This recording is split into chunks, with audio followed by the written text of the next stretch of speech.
नमस्कार बंधुरा आमी ओइंद्रिला बेंगल फ्यूशन निউজ टाइमे आबार हाजिर हो गेছি একটা নতুন ইনফরমেশন নিয়ে সেই সঙ্গে থাকবে গল্প। তোমরা তো জানোই আমি বিভিন্ন রকমের ইনফরমেশন তোমাদের দিয়ে থাকি, তবে শুধু সেখানে ভরা ভরকম ইনফরমেশন থাকে না, সেই সঙ্গে থাকে একটা সুন্দর গল্প।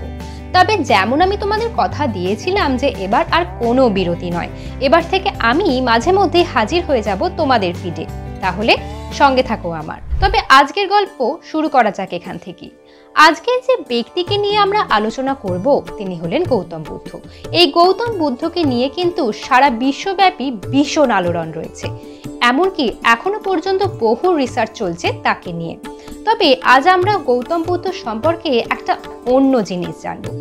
প্রথমেই বলে রাখি, নেপালের লুম্বিনীতে 623 খ্রিস্টপূর্বাব্দে গৌতম বুদ্ধ জন্মগ্রহণ করেছিলেন এবং ওই একই দিনে 543 খ্রিস্টপূর্বাব্দে তিনি সিদ্ধি লাভ করা গ্রহণ করেছিলেন।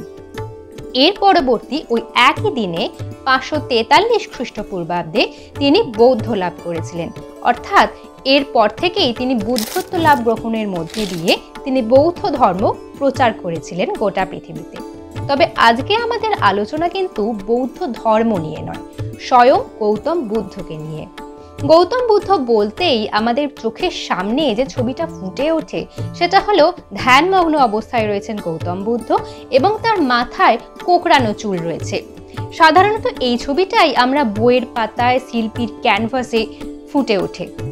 তবে আমরা তোমাদের একটা নতুন ইনফরমেশন দেব, কারণ গৌতম বুদ্ধ যখন সিদ্ধি লাভের জন্য ঘর ছেড়েছিলেন, অর্থাৎ সন্ন্যাস ধর্ম গ্রহণ করেছিলেন, তখন তিনি সম্পূর্ণ মস্তক মুন্ডন করেছিলেন। কিন্তু তাহলে ওই কোঁকড়ানো চুলগুলি কি? আসলে একদিন এক বৃক্ষতলে গৌতম বুদ্ধ যখন ধ্যানমগ্ন অবস্থায় ছিলেন, তখন প্রখর সূর্যের তাপ তার গোটা শরীরকে উত্তপ্ত করে তুলেছিল। কিন্তু গৌতম বুদ্ধের নিজের কিন্তু কোনো রকমই ফিলিংস ছিল না, অর্থাৎ তিনি এতটাই ধ্যানমগ্ন ছিলেন ওই সূর্যের প্রকাণ্ড তাপ তাকে ছুঁতে পর্যন্ত পারেনি। কিন্তু ওই স্থান দিয়েই তখন একদল শামুক যাচ্ছিল এবং তারা গৌতম বুদ্ধকে ওই রকম অবস্থায় দেখে ঠিক করেন যে তারা প্রত্যেকে নিজেদের শীতলতা গৌতম বুদ্ধের শরীরে প্রদান করবে।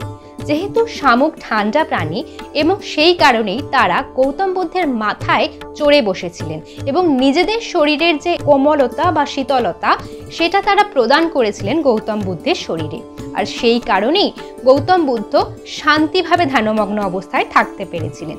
কিন্তু সূর্যের ওই প্রখর তাপ থেকে গৌতম বুদ্ধকে তারা বাঁচাতে পেরেছিলেন ঠিকই, কিন্তু নিজেদের বাঁচাতে পারেননি। আর সেই কারণেই ওই সূর্যের তাপেই মৃত্যু হয়েছিল ওই শামুকদের। কিন্তু গৌতম বুদ্ধ এই সব কিছু খেয়াল করেছিলেন যখন তিনি ধ্যান ভেঙেছিলেন, অর্থাৎ সূর্যাস্তের পর তিনি যখন উঠে দাঁড়ালেন তখন দেখলেন যে তার মাথা থেকে অজস্র শামুক খসে পড়ল।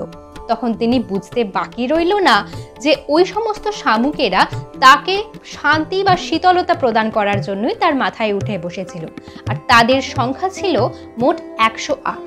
আজ্ঞে হ্যাঁ, যেটাকে আমরা চুল ভাবছিলাম, কোঁকড়ানো চুল, সেটা কিন্তু আসলে কোনো চুল না, সেটা হলো 108টা শামুক। আর এই কারণে গৌতম বুদ্ধ ওই 108টি শামুককে শহীদের তকমা দিয়েছিলেন। তাহলে কেমন লাগলো এই গল্পটা? যদি ভালো লেগে থাকে তোমরা তো জানোই, লাইক করবে, কমেন্ট করবে এবং শেয়ার করবে প্রত্যেকের সঙ্গে। সেই সঙ্গে তোমরা আমাকে জানাও আর কোন কোন ইনফরমেশন তোমরা জানতে চাইছো, আমি অবশ্যই তোমাদের প্রশ্নের উত্তর দেব।